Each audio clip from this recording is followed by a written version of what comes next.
Estou começando hoje uma pequena série sobre os valores, os princípios da reforma protestante, por razões mais ou menos óbvias, já que no dia 31 se comemora mais um aniversário dessa reforma. Eu vou fazer um pequeno introito em relação à palavra evangélico e à palavra protestante, e depois, então, explicar um desses princípios ou pilares da reforma. Mas desejo criar uma oportunidade para que, ao final da mensagem, você possa fazer alguma pergunta. Por razão de ordem prática, você vai me mandar uma mensagem para o WhatsApp dizendo: quero essa pergunta, aquela pergunta, então eu vou pedir. Eles não sabiam disso, para os nossos queridos lá da técnica colocarem o meu telefone celular. Você manda a mensagem com um comentário, uma pergunta, uma dúvida. Por que eu faço isso? Porque eu sou bonzinho? Não. Porque eu aprendo com vocês.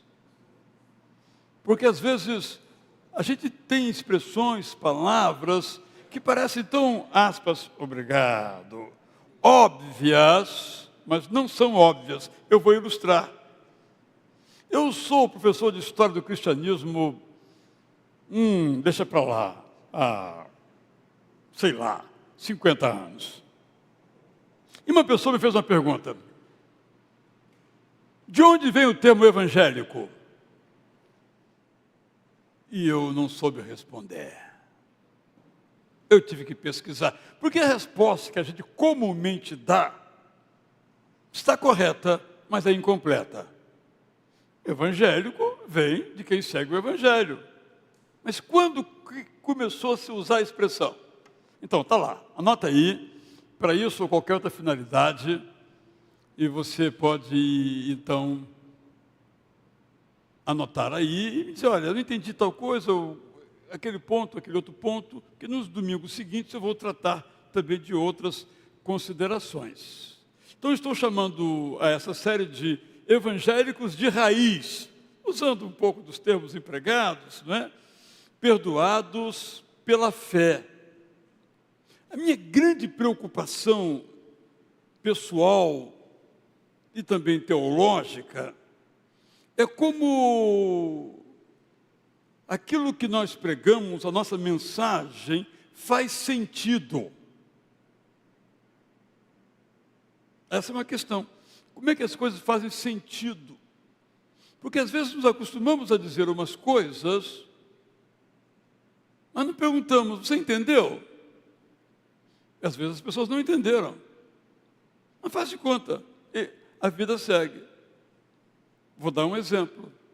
Um dos postulados da reforma é o primeiro, principal, onde começou e daí tudo se originou, é justificados pela fé. Em latim, sola fide. Sola fide, somente a fé, está tranquilo.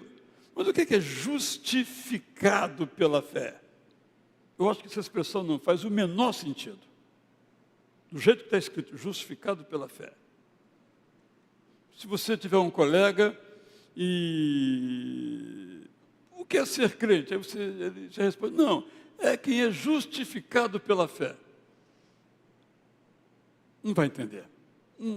Não tem conexão, não tem relação com o mundo em que nós vivemos, com os vocábulos que nós usamos, com a cultura na qual estamos inseridos.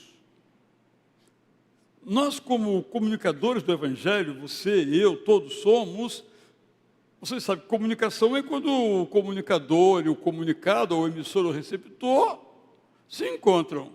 Se dois estão numa ilha, aqui o emissor, aqui o receptor, cada um na sua ilha, não tem comunicação. De algum modo, essas ilhas têm que beijar uma ou outra, então acontece a comunicação.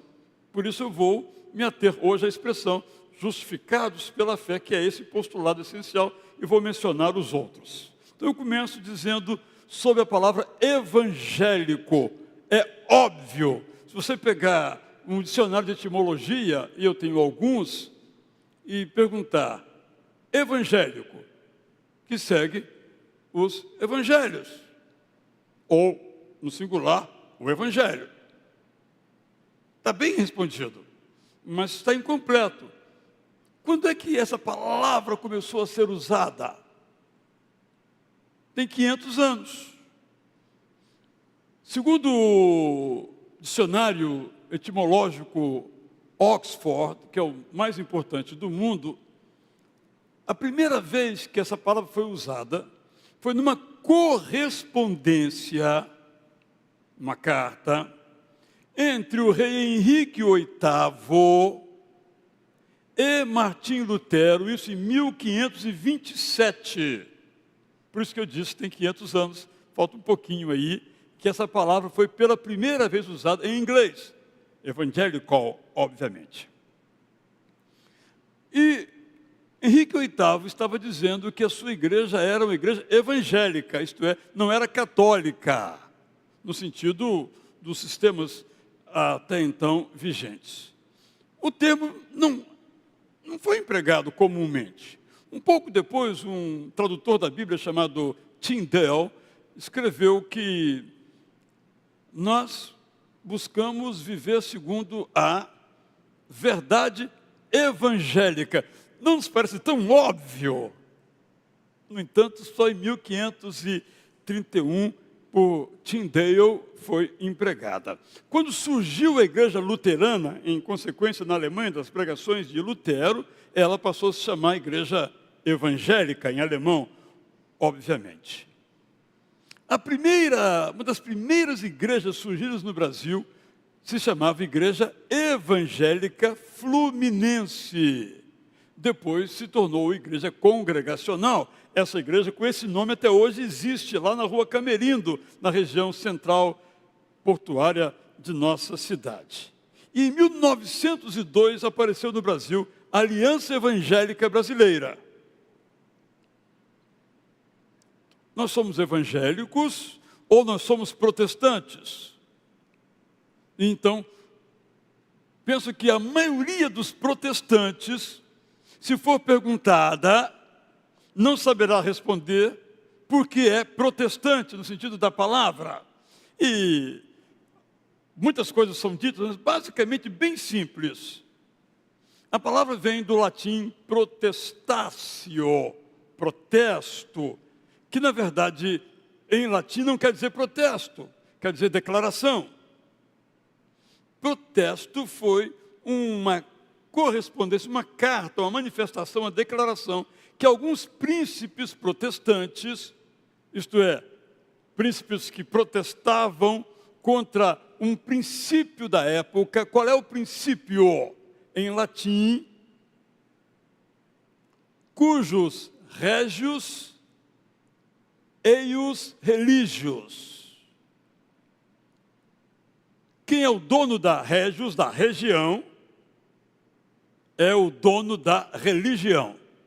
Em outras palavras, se o príncipe, ou eleitor, na época os termos não se usava presidente, governador, era príncipe, ou eleitor, ou governador, ou imperador, fosse de uma tal religião, todo o seu povo naturalmente era daquela religião. Isso implicando que ninguém podia mudar. Então, se eu nasci, por exemplo, na Saxônia, e o príncipe da Saxônia era católico romano, eu tinha que ser católico romano. É por essa razão, quando você vai à Alemanha hoje, você tem uma Alemanha majoritariamente católica e outra Alemanha majoritariamente protestante. Porque os príncipes daquela época, uns eram católicos, o povo era católico. Outros eram luteranos, e o povo então era luterano. Só para entendermos o termo então que surgiu numa dieta, uma espécie de assembleia, de uma conferência em 1529. Então nós temos o termo evangélico, que é de 1527, e o termo protestante, que é de 1529. No entanto, a palavra evangélico, no sentido inglês americano de evangelical, tem outro significado. Os norte-americanos não usavam a palavra evangélico, usavam a palavra crente, believer. A partir dos anos, sobretudo dos anos 60, começou-se um movimento para valorizar esses, desculpem, princípios, aspas, evangélicos.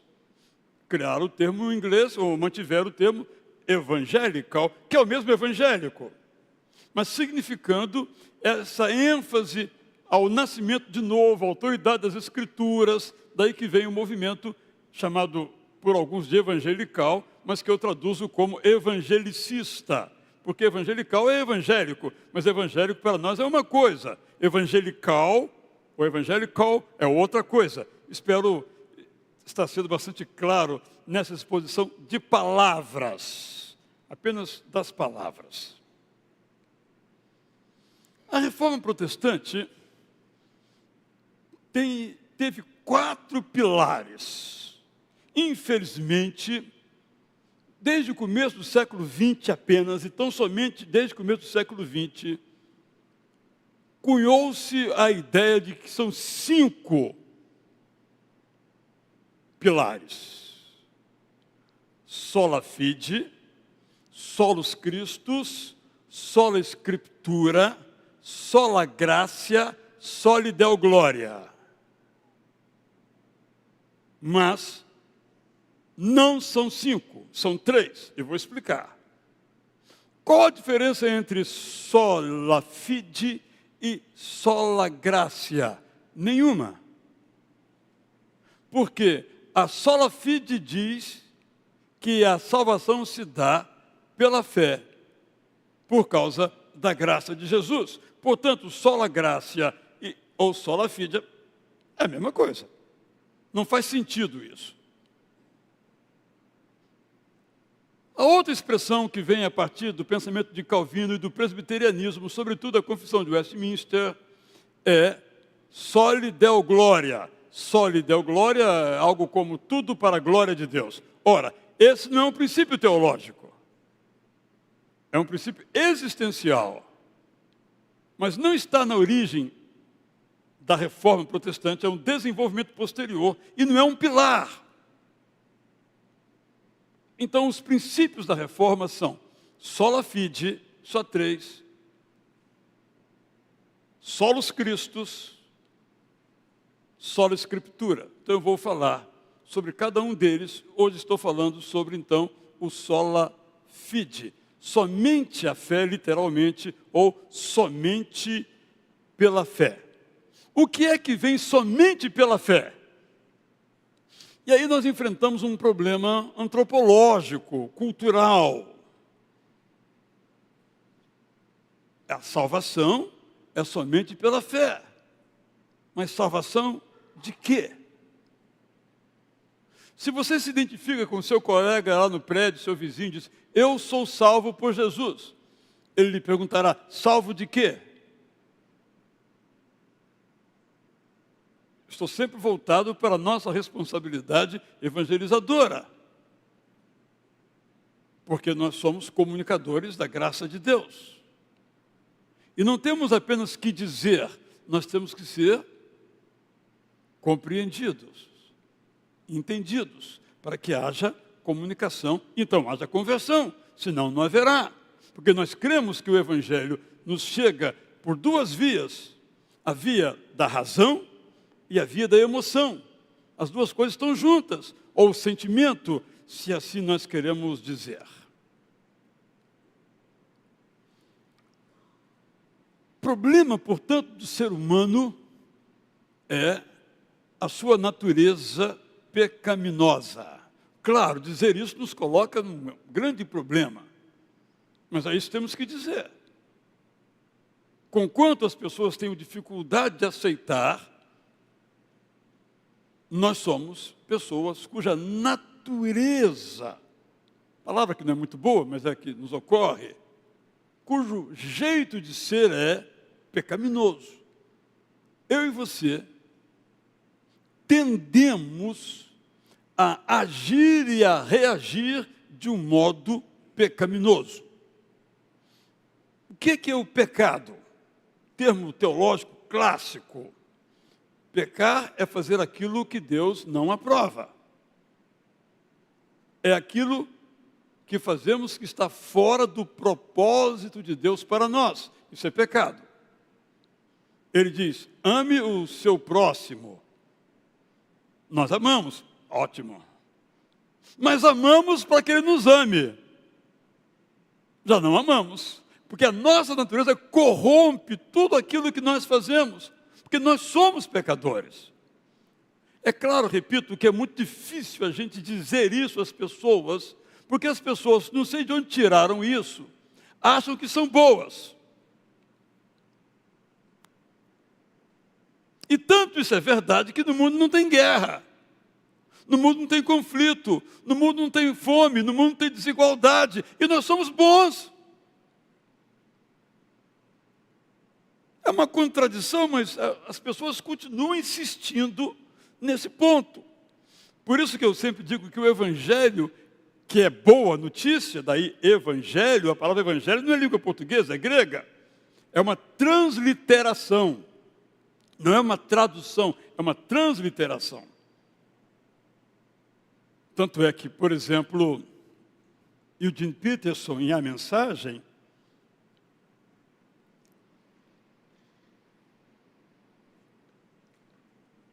não usa a palavra evangelho. A Nova Versão Transformadora, que também é excelente, não usa a palavra evangelho. Um usa mensagem,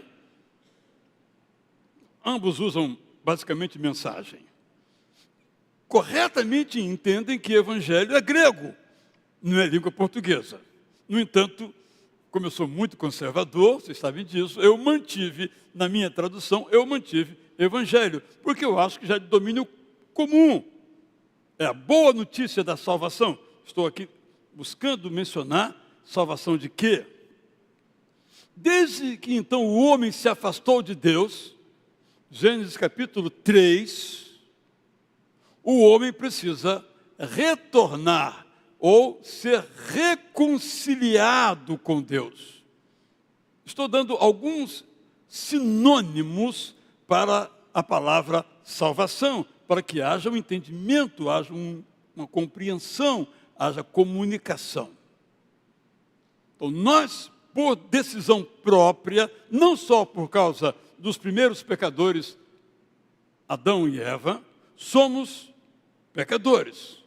Isto é, nós vivemos fora daquele propósito que Deus desenhou para nós. Em relação ao próximo, em relação a nós mesmos, em relação a Ele. As pessoas adoram divindades que não existem. Paulo chama em Coríntios de ídolos. Vocês sabem que eles não existem. Mas se as pessoas creem que elas existem, as divindades ou os ídolos. Passa a ter uma vida real, conquanto não tenha. Ídolo não existe. Mas se uma pessoa, é o argumento do apóstolo Paulo, sacrifica uma carne, uma comida a um ídolo, esse ídolo que não existe passa a existir, pelo menos na sua compreensão e na sua cabeça. Então as pessoas creem em ídolos de todos os tipos. Às vezes idolatram o próprio Deus. Vou dar um exemplo. Eu oro assim, em nome de Jesus. Claro que nem sempre fazemos assim, mas estamos dizendo que ao usar aspas, a expressão em nome de Jesus, fecha aspas, Deus está obrigado a nos atender. Afinal, é em nome de Jesus.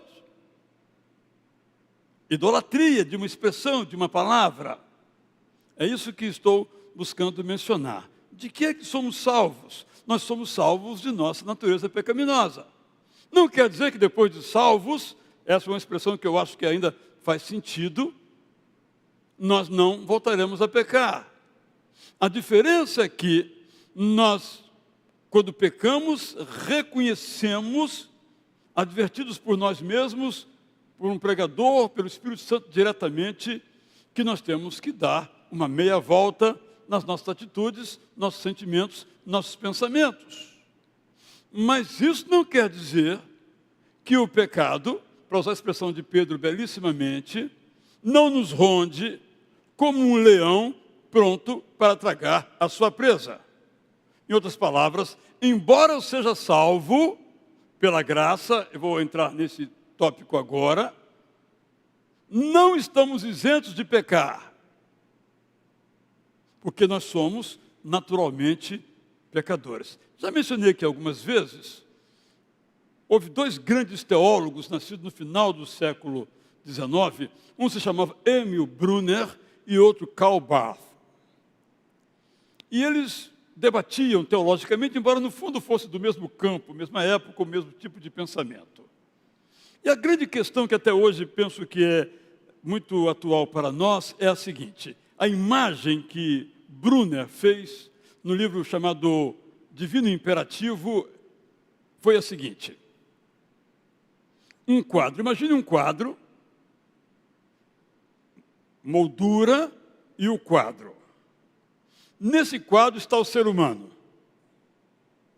como Deus o criou. É um quadro da beleza do ser humano, como criado por Deus. Com a queda, com a tentação e a vitória, embora temporária, do mal, a moldura desse quadro ficou queimada. O quadro está incompleto porque está sem a moldura. É uma imagem. A outra imagem, no debate dos dois teólogos ali, foi, não, a moldura está intacta, mas o quadro está totalmente borrado. Não tem beleza nenhuma. Seja o quadro ou seja a moldura, o que esses dois pensadores nos ajudam a pensar que a nossa imagem e semelhança de Deus está borrada. O pecado borra essa imagem. Não é mais aquela beleza original. Ah, mas Jesus Cristo não veio? Veio. Jesus começou a sua pregação e o Evangelho de Marcos, capítulo 1, verso 15 e 16, claramente deixa isso ao nosso ver, que chegou até vocês o Evangelho da graça de Deus.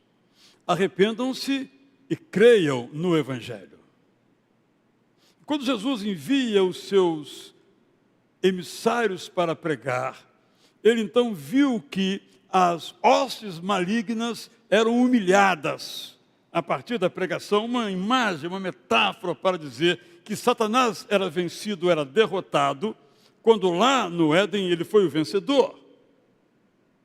No entanto, o quadro continua borrado, um pouco mais nítido, mas ainda borrado. Porque o apóstolo Paulo diz, olha, eu fui renascido, eu fui renovado pelo batismo, símbolo do batismo nas águas, mas eu quero fazer o que é certo, mas quando eu noto, eu já fiz o que é errado. O que ele está querendo dizer é que há uma batalha espiritual dentro de nós, porque agora nós conhecemos plenamente a verdade, mas ainda encontramos alguma dificuldade de praticar a verdade. Nós continuamos pecadores, mas não somos os mesmos pecadores, e a razão vem agora em seguida. Mas antes eu quero mencionar uma grande dificuldade do entendimento do que é a justificação pela fé. Por quê? Como é que se dá a salvação para um judeu? A promessa, esse é o Antigo Testamento. E se eu cumprir a minha parte na promessa, eu sou salvo. Mérito está presente. Como é que é a salvação no islamismo? O que explica, por exemplo, alguns martírios. Se eu viver uma vida correta, Allah vai olhar para mim e vai dizer, esse merece a salvação. Mérito. Se nós pegarmos uma denominação pós-evangélica chamada Igreja Universal do Reino de Deus, a sua teologia é, você faz o sacrifício, Deus olha para o seu sacrifício, agrada-se do seu sacrifício e você então é salvo. Ora, se você tomar o kardecismo, o Evangelho segundo Allan Kardec, se você fizer obras boas, ajudar as pessoas, você vai ser salvo. Em outro sentido, uma vez que não há essa ideia propriamente da salvação, mas de uma transformação contínua em diferentes reencarnações. Mas, de novo, o mérito. Ou seja, nós somos cercados pela teologia do mérito. A salvação é para quem merece. Então, faça por onde merecer a salvação. Se esforce. Se você se esforçar, você será salvo. Parte do catolicismo popular, não da teologia católica, parcialmente sim, parcialmente não, mas na cultura popular, a salvação se dá pelo mérito. A bênção vem quando eu faço uma promessa, vide agora a festa da padroeira Aparecida no estado de São Paulo, se eu faço uma promessa, como ir lá a pé ou algo similar, eu então sou abençoado. Não é propriamente a salvação, mas o receber a comunhão, a conexão com Deus tem a ver com o voto que eu fiz e o cumprimento desse voto. Os entrevistados sempre dizem a mesma coisa.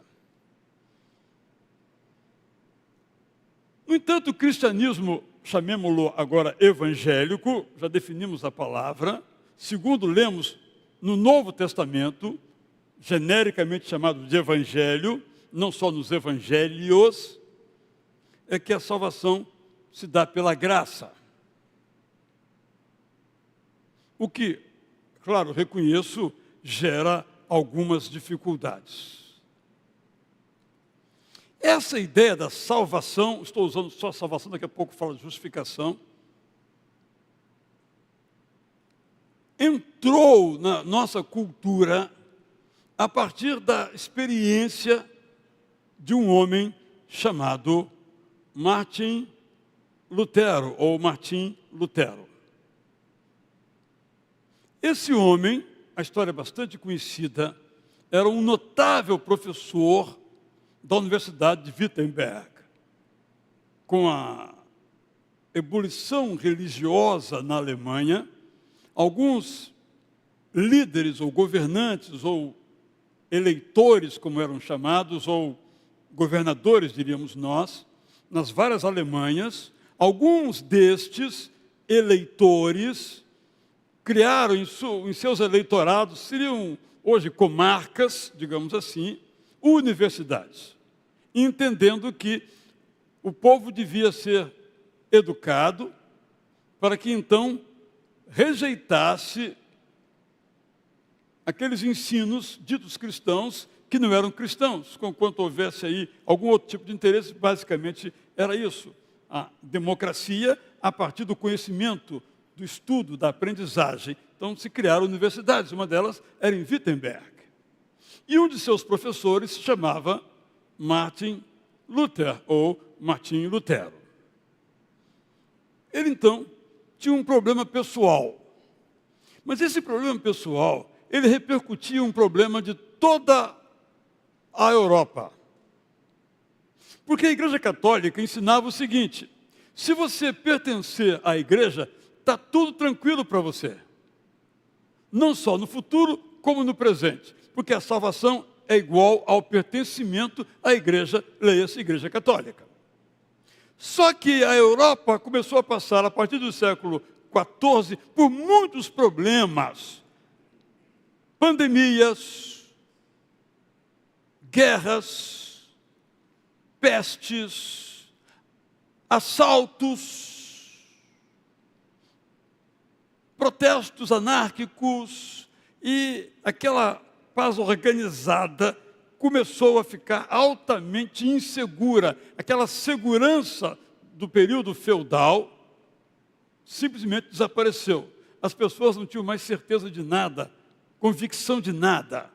E o medo tomou conta da Europa. E entre esses, cheios de medo, estava Lutero. Lutero tinha medo do escuro. Alguns aqui conhecem uma pessoa que também teve medo do escuro. Lutero tinha medo que Satanás lhe aparecesse de noite e lhe arrebentasse o fígado.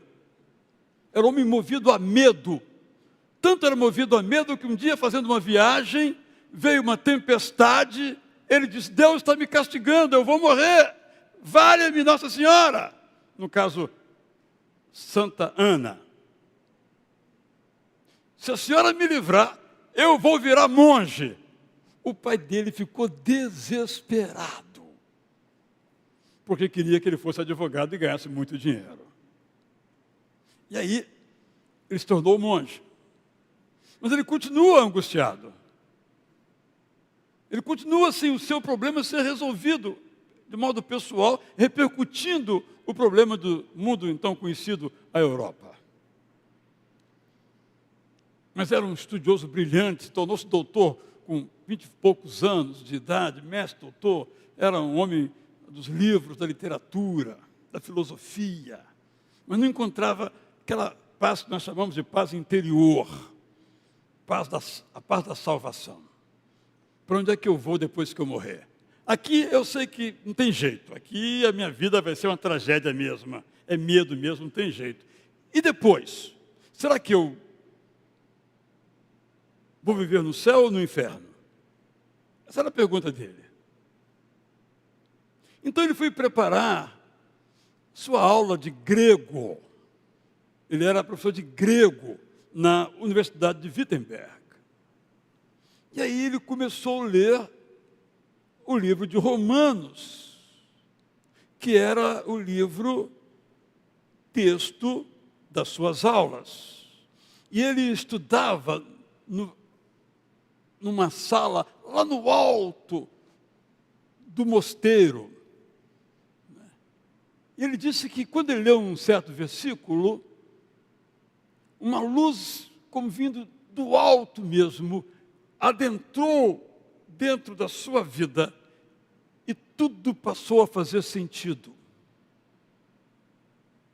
E essa frase está em Romanos, capítulo 1, e que é citado depois em outros lugares, mas que naquele caso especificamente ali, era uma citação de Abacuque. Olha como os dois testamentos se encontram. Romanos 1,17 diz o seguinte, na tradução corrigida, mais usada no mundo evangélico: visto que a justiça de Deus se revela no Evangelho, de fé em fé, como está escrito, o justo viverá por fé.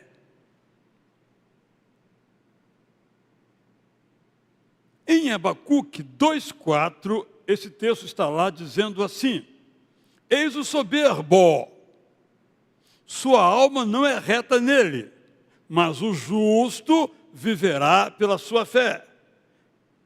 O apóstolo Paulo está citando o profeta Abacuque. Essa mesma expressão aparece em Gálatas 3:11. É evidente que pela lei, isto é, pelo sistema antigo, ninguém é justificado diante de Deus, porque o justo viverá pela fé. A mesma expressão aparece em Hebreus 10:38. Todavia, o meu justo viverá pela fé. Se retroceder, nele não se compraz a minha alma. A palavra justo ou justificado em hebraico, tzadak, é uma palavra que significa o mesmo que no grego é dikaió, isto é, aquele que obedece à regra, aquele que é correto, aquele que é equilibrado, aquele que é genuíno, aquele que age de modo racional. No grego clássico, este é o sentido. Então, o que é ser justificado pela fé? O que é ser justificado? Como eu disse, essa palavra justificado, nós podemos citá-la, mas nós temos que usar sinônimos. O que é justificado? Os mais antigos aqui conhecem a datilografia. Os mais novos nem sabem o que estou dizendo. O pessoal aqui da época do museu sabe o que eu estou dizendo. O que era datilografia? Uma máquina de escrever que tinha umas teclas nas quais você batia. Desculpe, os mais velhos, eu tenho que explicar o óbvio. E essa tecla tinha uma haste que tocava no papel. E entre essa haste, correspondente à letra e o papel, tinha uma espécie de carbono. Então você batia e a letra saía ali, então saía, aspas, impresso. É a datilografia. Então você ia datilografando. Mas às vezes a página, que tinha, digamos, 20 centímetros, acabava. Então você quebrava a sílaba. Então você escrevia tracinho, cado na outra linha. Isso se chama justificar à direita. O bom datilógrafo justificava o seu texto à direita. E isso dava um valor no currículo do indivíduo. Esse datilógrafo, esse é bom. Mas aí as coisas vão relaxando, e aí começou-se a não justificar à direita. Então acabou, não cabe mais a palavra completa, dá-se um espaço em branco e começa na anterior. Isso aí não é lá grande coisa, não é um bom datilógrafo. Porque o problema era que eu falando, quantas monografias eu fiz, aí não tinha espaço para nota de rodapé. Pegava aquela folha, jogava no lixo, datilografava, deixando um espacinho embaixo para nota de rodapé. Porque um bom trabalho acadêmico tem que ter notas de rodapé. Estou só usando esses termos para explicar, quando você fala justificado para os mais antigos, o que significa. Para os mais novos, quando você fala justificado, você chegou atrasado? Hoje eu posso falar que ninguém chegou atrasado, né? Você chegou atrasado? Mas eu tenho uma justificativa. Teve um jogo no Maracanã, e aí, quando aquele time certo joga, e mesmo ganhando de 1-0 apenas, o trânsito fica muito complicado. Não é verdade? Por isso que eu estou atrasado. É uma justificativa. Então, hoje, quando você fala justificado pela fé, os mais antigos pensam em datilografia, justificando à direita. E os mais novos pensam em explicação. Uma explicação, às vezes, meio, que não explica nada. Você tem que sair cedo e olhar o trânsito para não chegar atrasado. Ninguém pode chegar atrasado no seu compromisso. Então, a palavra justificado não é boa. Ela só perdura no campo religioso. Mas será que as pessoas que não são do campo religioso e queremos que elas venham para o campo religioso entendem o que estamos dizendo? Então, nós temos que dizer, justificado é ser aceito por Deus. Justificado é ser aprovado por Deus. Justificado é ser perdoado por Deus. Justificado é ser salvo por Deus. Isso é ser justificado. Então, a sola fide pode ser justificação pela fé, mas é salvação pela fé, ou perdão pela fé, ou aprovação divina pela fé. Só que a fé é uma resposta a um ato generoso, salvífico de Deus, chamado graça. Lembra do que eu falei do judaísmo, que eu falei do kardecismo e de outras agremiações religiosas, em que a salvação se dá pelo merecimento, é como se fosse uma conta corrente e que no final o débito e crédito, o crédito está muito maior do que o débito. Na teologia do mérito, é como se fosse uma coluna no Excel, os mais antigos diriam uma caderneta, né? Mas temos que usar uma coluna no Excel ou no Drive, né? Em que você coloca nessa planilha o crédito e o débito. No mérito, na teologia do mérito, o crédito vai crescendo e o débito diminuindo por aquilo que você faz. Na teologia bíblica da graça, não tem planilha. Porque antes de você fazer, você já foi aprovado. Isso que é graça. Por que é difícil entender a graça? Porque ela é fora da cultura. Ela é fora da prática. Ela é revolucionária. É uma coisa absolutamente nova que Deus faz. O que nós fazemos? Encaixotamos a graça dentro do mérito. Porque nós somos pecadores e nós não entendemos que nós somos salvos sem que nada tenhamos feito para ser salvos. Porque nós não conseguimos fazer, porque até lembra-se dos sacrifícios? Olha, você faz um sacrifício, você pecou, você oferece um cereal ou um boi e você então está perdoado. Mas estava pressuposto que havia arrependimento. O sacrifício ou o holocausto era apenas uma demonstração disso. Mas antes no seu coração havia arrependimento. Eu não vou fazer mais isso. Mas as pessoas perverteram o sistema e só davam oferta, só faziam o sacrifício, mas lá no fundo continuavam fazendo a mesma coisa. Então não funcionou. E até hoje não funciona o mérito. A graça diz, não. Você só precisa crer em Jesus como Salvador. Tá, mas aí é fácil demais. Não sei se é tão fácil assim, né? Porque para crer em Jesus como meu Salvador, eu tenho que crer que eu não sou meu próprio Salvador. Mas eu acho que eu sou. Eu tenho que renunciar a mim mesmo. Por isso Jesus Cristo disse, se você quer ser meu seguidor, se você quer ser salvo, renuncie-se a si mesmo, tome a sua cruz, venha e me siga. Um dos textos, então, apaixonantes sobre isso, é o de Tito 3, 3-7, que vou ler na versão Prazer da Palavra. Paulo, então, aconselhando ao seu seguidor, seu discípulo, seu aluno, seu mentoreado, Tito, que era um pastor na cidade de Creta, uma ilha do mar Egeu, ele então disse assim, ensine, Tito, que quando vivíamos sem a graça de Jesus,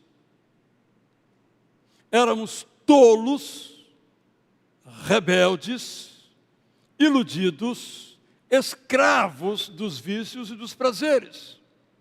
Vivíamos dominados pela maldade e pela inveja. Éramos odiados e odiávamos.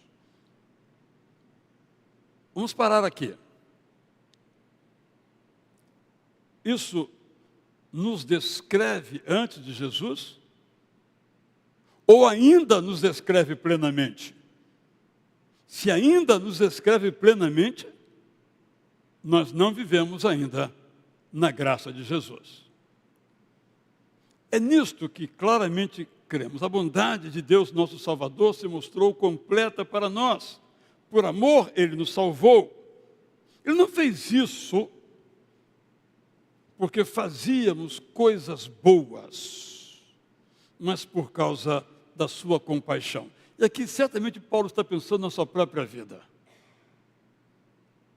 Segundo os valores judaicos, Paulo era um cara perfeito. Mas Paulo tinha ódio no seu coração, no caso especificamente contra os cristãos.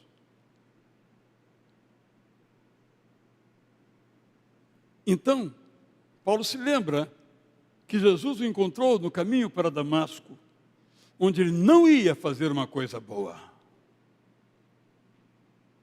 ele ia arrastar os cristãos, trazê-los à força para Jerusalém e levá-los a ter o mesmo destino que Estevão teve,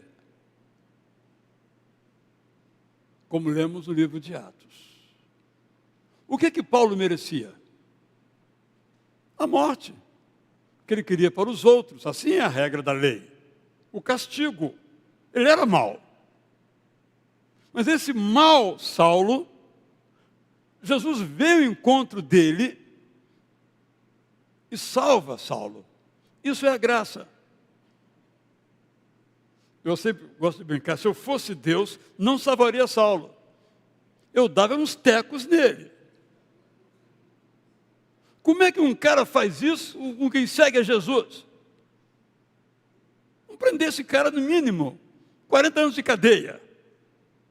Mas Jesus salva esse cara. Isso é a graça. Ele nos salvou quando o Espírito Santo nos lavou, e assim, ao nos lavar, nos regenerou e renovou. Paulo diz então que nós temos a mente de Cristo. Não temos a mente do velho Paulo, que queria matar. Nós temos a mente de Cristo, que quer salvar. O Espírito Santo fez isso por meio de Jesus Cristo, nosso Salvador. Agora então, perdoados pela graça, ou justificados pela graça, na tradução aqui, perdoados pela graça, esperamos a herança da vida eterna. Bem sinteticamente, sem a graça, nós nos debatemos e não conseguimos ser salvos. Já ouvi de várias pessoas que não creem na existência de Deus o seguinte: eu gostaria de crer, mas eu não consigo. E nunca vão conseguir. Porque isso é graça. Então não é uma obtenção, não é algo que se consegue pelo esforço, seja da razão ou de qualquer outra coisa. É algo que se encontra na entrega. Eu aceito que és gracioso e me salvas. Mas sem a graça nós nos debatemos, tem que resolver isso, resolver aquilo, fazer isso, fazer aquilo. Ficamos cansados, exaustos, e não conseguimos ser salvos. Nós não conseguimos nos salvar por nós mesmos. Nós somos como alguém que estava no barco, o barco naufragou, e nós caímos no rio ou no mar, e nós não sabemos nadar. E é claro, estou imaginando, a gente se esforça, faz alguns movimentos, se esforça. Mas se alguém não nos der uma corda ou a mão ou uma boia, nós não vamos nos salvar. Nós precisamos da graça para sermos salvos. É isso que é graça. Com a graça, então, nós somos alcançados pela bondade de Deus. Há muitas e lindas histórias sobre isso nos autores dos hinos, como Salomão Luiz Ginsburg, Fanny Crosby, tantos outros que contaram essas histórias nos hinos que nos legaram, alguns lindíssimos. A graça é isso, nós fomos alcançados pela bondade de Deus. Ainda segundo Tito, Paulo a Tito, foi a bondade que nos salvou, não a nossa bondade. Porque a nossa bondade é corrompida. A nossa bondade quer o troco.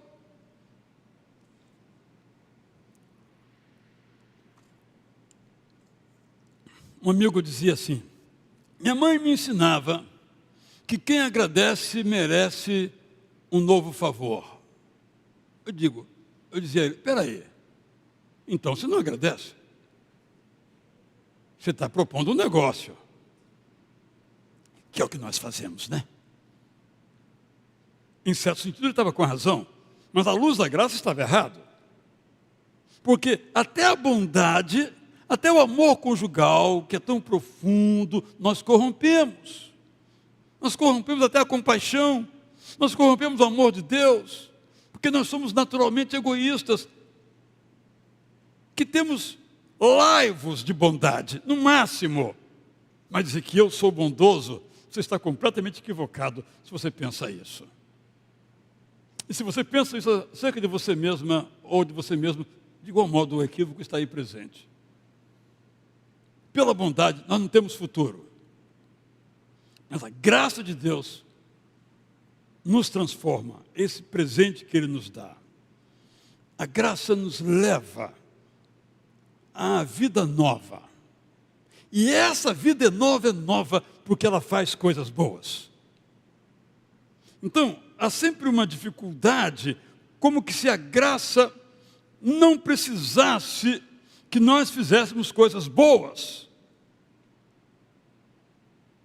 meritórias, benevolentes, generosas, compassivas, bondosas. Não é possível alguém alcançado pela graça que não seja generoso nem bondoso, a menos que tenha pervertido a graça. Mas, de novo, esses gestos não são para sermos salvos. Esses gestos são porque nós fomos salvos. A ordem dos fatores altera o produto. Logo, diz o apóstolo Paulo belíssimamente, na verdade, não sou eu quem faz. É Cristo quem faz, através de mim. Isto é a graça. Justificado pela graça é aceito, perdoado.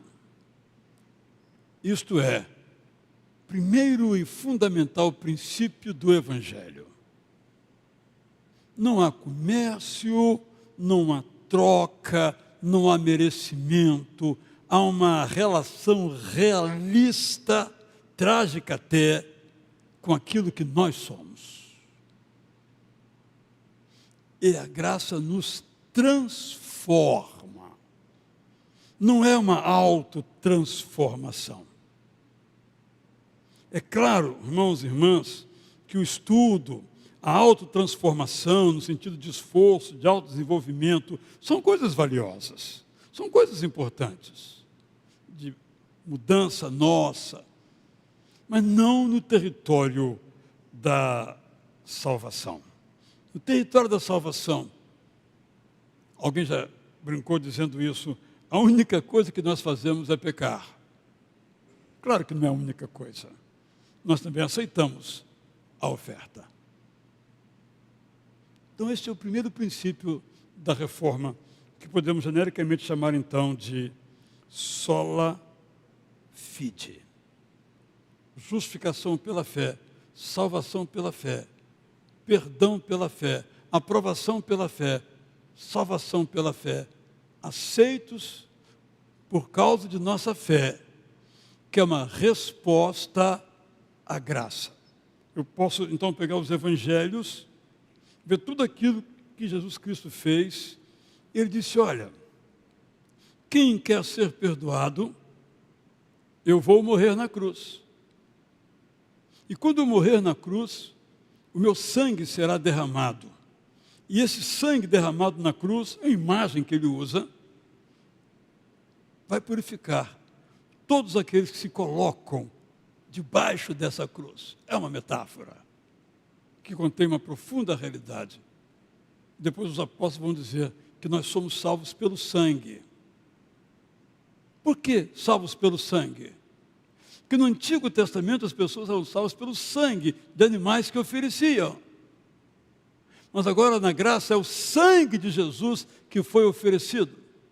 O foco, portanto, não é mais aquilo que nós fazemos, mas o foco absolutamente naquilo que Deus faz. A graça nos é oferecida. Qual é a nossa resposta? Se a nossa resposta é a fé, somos salvos pela fé, que é sempre em segundo lugar, porque em primeiro lugar vem a iniciativa de Deus.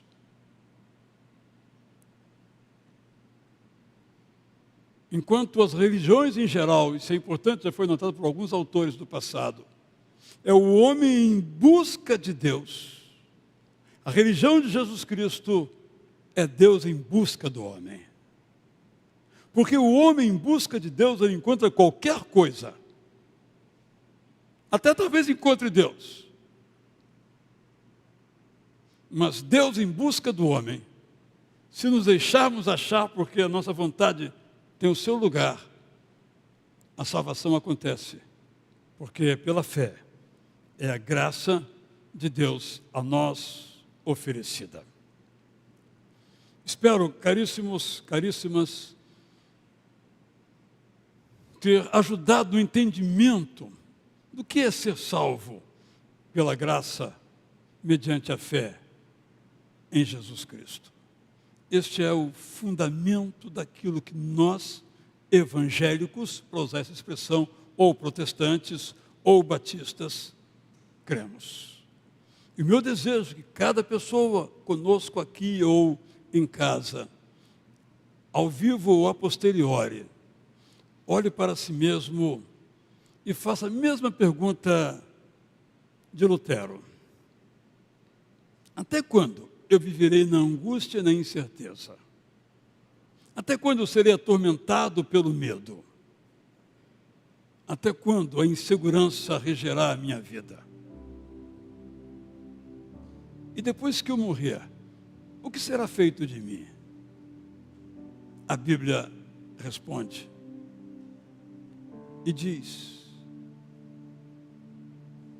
que você vai ter uma vida plena agora e por toda a eternidade, porque Jesus veio exatamente para isso. Que essa seja uma pergunta que você faça e uma resposta que você dê, uma resposta de fé, que é uma resposta à graça de Deus. É nisto que claramente cremos. Vamos cantar então?